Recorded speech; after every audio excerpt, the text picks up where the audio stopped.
Lord, sa ngalan ni Jesus. Amen. Ingat pa sa Hebrews 9:27 nga it is appointed to man once to die and after that is judgment. Ang kamatayon na ay appointment. Death has a date. Ang kamatayon na anay pitsa na anay takna. Pero ang nakabaluan na ang Ginoo radyod o ang manununda. Ang doktor dili ka predict nga modyo na oras sa adlaw mamatay ang pasyente bisag lala na wala siya, dili siya ka predict, dili siya katagna. So dili ka punta katagna. Ang Ginoo ray nasayod unsang taknaa takwaan sa gininhawa. Imagine, ugma, birthday si nanay. Birthday ni nanay. Naanay plano sa iyang birthday. Pero naaman po'y plano si Lord. Nga ipapahulay na siya. Kay matod pa sa Isaiah 55, nga, my thoughts are not your thoughts. Ang ako hunahuna, dili sama sa inyong hunahuna. Ang akong pamaagi, dili para sa inyo. Dili sama sa inyong pamaagi. So, siya naman tayo na atay plano. Diba, maayo man to yung plano kay para birthdayhan si nanay, kay 84 na din si nanay ugma, no? Pero, wala namang good. Ipaabot ni Lord nga mag-abot sa 84. Kay wala mang gitay katungod, wala tay mahimo, kay matud pa sa Biblia, ang katapusang kaaway nato is death. The last enemy is death. Ang katapusan nga atong pakigbisugan, pakig-away mao ang kamatayon. O gani bisag ipatabang sa doktor kung magtinga na kung kwaon na gid si Ginoo, wala na gimahimo ang tao. Bisan pa og pamilya sila sa doktor. Kung kwaon na gid si Ginoo, wala gimahimo ang mga doktor na i-save ang kinabuhi sa members silang pamilya. Kaya wala gina na record basta pamilya sa doktor, di pa mga matay kay doktor good silang pamilya ha. Diba? So inga na. So, ang kamatayon kuno gi-appoint na ni Lord sa usa ka tawo kanus there's a time to be born and a time to die. Ang doktor makatagna gyapon og kanus ang bulan na mga weeks ra ang ubigay niyo siya anang wala na ka mga anak 1 week or 2 weeks after anak mga anak, pero wala exact date sa pagkatao labaw na gid sa pagkamatay. So ingon dinhi human kuno sa kamatayon sa tao na ay judgment, na ay hukom. Okay, so ang hukom matod pa sa pulong si Ginoo, ang basihanan sa hukom ni Lord pinaagis atong mga binuhatan ug atong mga sinultian.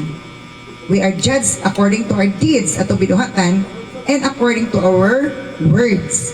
That is why careful ta sa atong baaba nga magsigig panggawas ng mga bad words because we are judged according to our words. And we are also judged according to our deeds atong binuhatan. So record na ni Lord kay basihan na sa judgment day unsay niya ang unang nagpasiugda sa CCTV maudjud ang Ginoo. Kanang tao naka-record na ni Lord gikan sa sinugdan pa hangtod sa unang tao hangtod sa katapusan na tao ning kalibutan na sa dili pang judgment naka-record na tanan kay ipakita ipa-play na dito para sayod ta, angay bata makalangit o angay bata maimpyerno. Okay, so ang judgment is based sa atong binuhatan o based sa atong pinulungan. O human sa judgment, human sa pagsutaan na pag-ukay sa record kay sa Bible, duha ka books. Book of Life and Book of Deeds. Libro sa kinabuhi. Ang ngalan kuno nga wala nasulat sa libro sa kinabuhi, itambog sila sa linaw nga kalayo.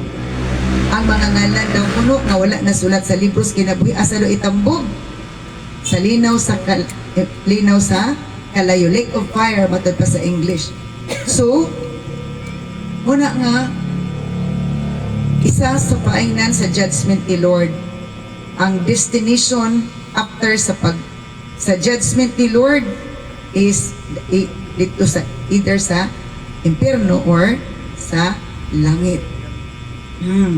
So, ingon sa pulong sa Ginoo, human ana ang hukom. Human ana ang hukom. Ug matud pa nga ang iyang hukom dili ingon nga pinaagi sa atong nabuhat kay atong binuhatan dili man basihanan sa judgment ni Lord nga mao jud nay kinapasikaran tanan matud pa sa pulong sa Ginoo mura ni pasikaran kay kung binuhatan lupigon tas mga dato. Kung pinagi sa binuhatan ang judgment lupigon tas mga dato. Kaya daw kung pinagi sa binuhatan ang judgment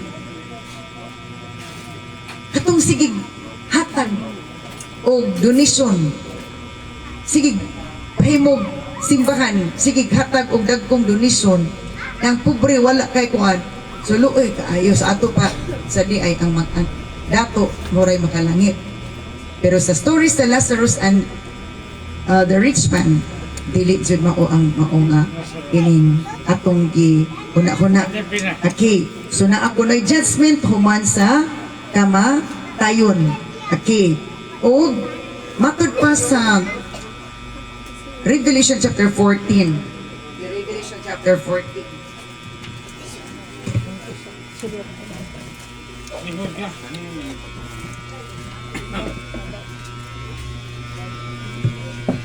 Okay, Revelation chapter 14 verse 13. Pinadangag or bugna kapitulo